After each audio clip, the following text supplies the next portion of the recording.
Hi guys, welcome to So Fantastic with Tiwa Avanti, and in today's video I'll be sharing with you how to create this trendy pleat detailing that looks like an handfan on your outfit to make it more edgy and also stylish. So let's get right into it.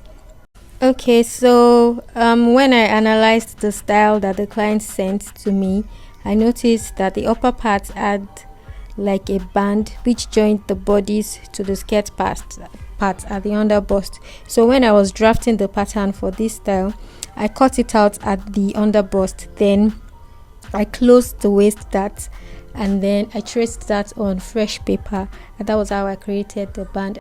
Okay, so the style also features a short flounce from the extended leg from the middle of the waist to all the way to the hem, and I will just touch on how to cut that briefly. Okay, moving on, I'll start by measuring the width of the band. I'm going to be working with 16 inches to calculate the width of the fabric that I want to pleat. So then for the length, okay, and looking at the style, the yoke part of the style is still like a bit visible, so I just eyeballed and I measured 10 inches down. So because I'm working with lace, I am going to cut on the satin, which I'm going to be using as underlining first, then I'll use that to cut out the lace. To get the amount of fabric that I will use for the pleating, I multiplied the 16.5 that I measured on the band by 3.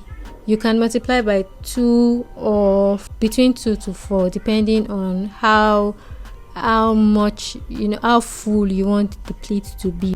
Anything more than 4 is going to be like too full, and it will be hard to get the pleating to stay. I measured the length, which is 10 inches, and added 1 inch seam allowance for turning and also for joining to the band. So I'm cutting 64 by 10. Okay, so because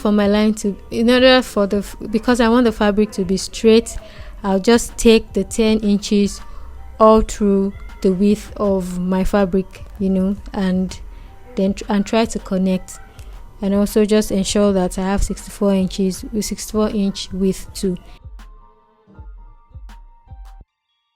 Okay, so next I laid the satin over my lace and I pinned all through, and I cut the lace out too.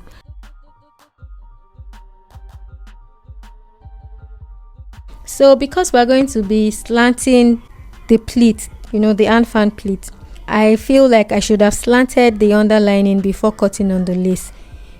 So when you want to make yours, shape the lining before you cut on the main fabric. So now I'm just going to go ahead to slant the fabric.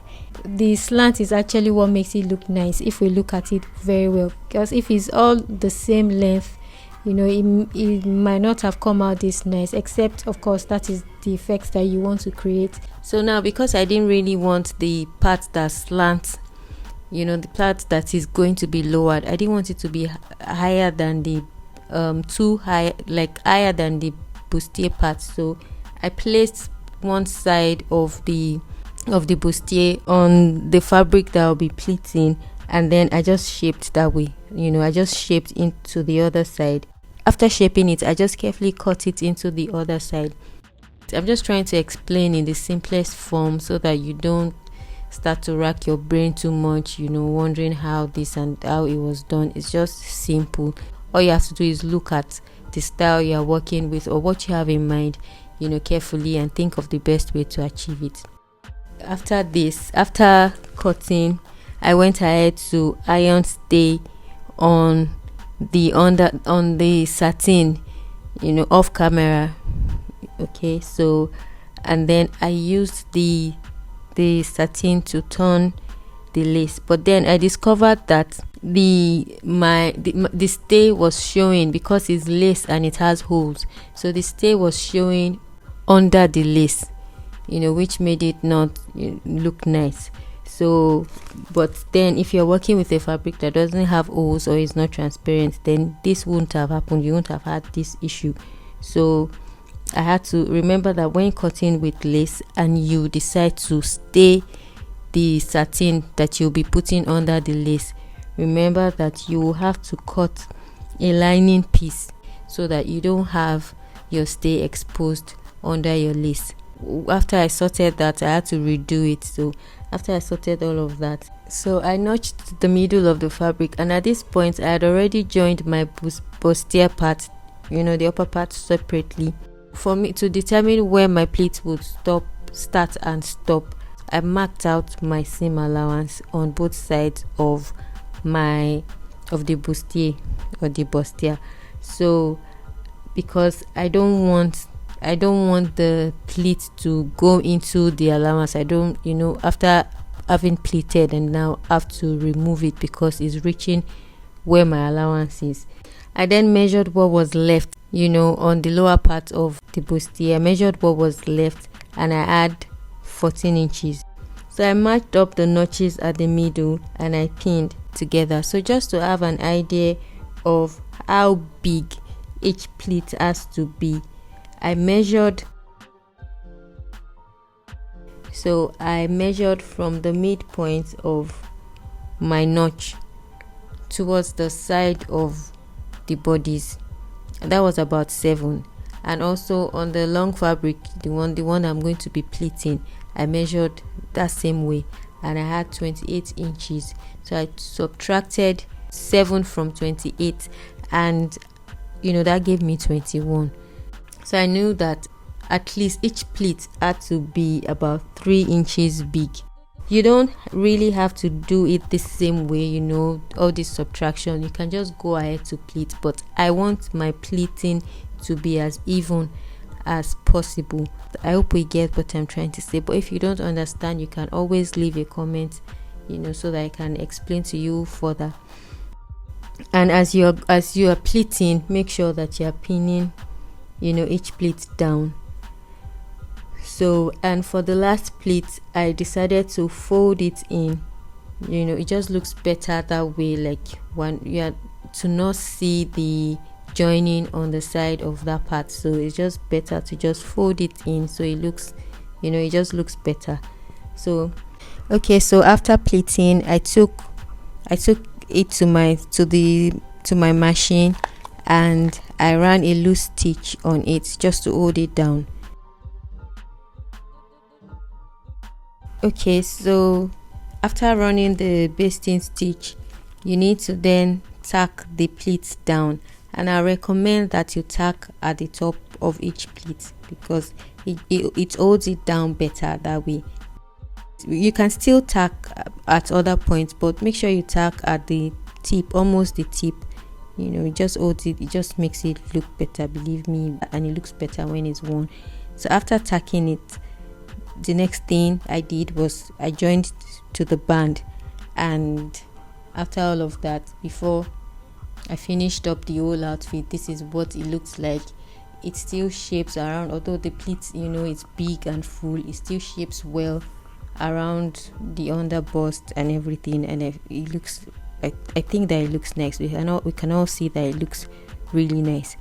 Okay, so here's how I cut the flounce part. First of all, I notched the lower part of the band in order to get the midpoint of the waist. Then I just measured to the side, okay, and because the band is going to extend to the lower part, which is the skirt part of the garment. So after I got the measurement from the midpoint to the side of the waist, okay, so what I did next, I had 7. So what I did is I measured 7 up on the waist. Then I measured all the way to the hem, but I stopped about 3 inches above the hem of the skirt. And I did this because if you stop exactly at the hem of the skirt. There's a way it drapes that doesn't look nice. It hangs lower than the hem, and it sometimes just does not make it look nice, except if that is the effect that you want, of course. So all that measurement was 44 inches.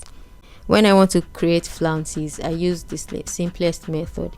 I just subtract 1 from whatever circumference I have that I want to work with, whether my waist or wherever I want to attach the flounce to. Once I have gotten the circumference or the length or whatever, I just subtract 1 from it, and then I divide by 6.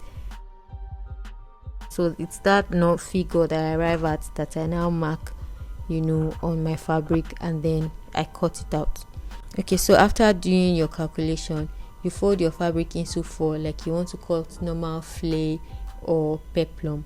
So, and then you mark out what you get after you've divided by 6.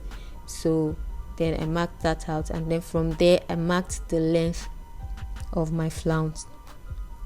Okay, so that was about 8 inches.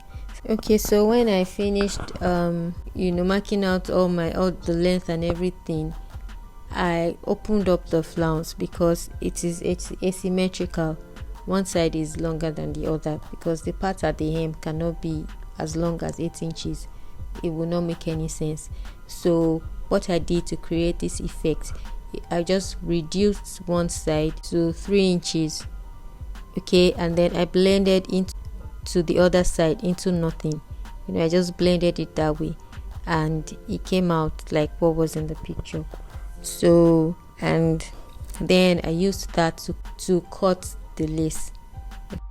Okay, and so then I went ahead to finish the outfit off camera.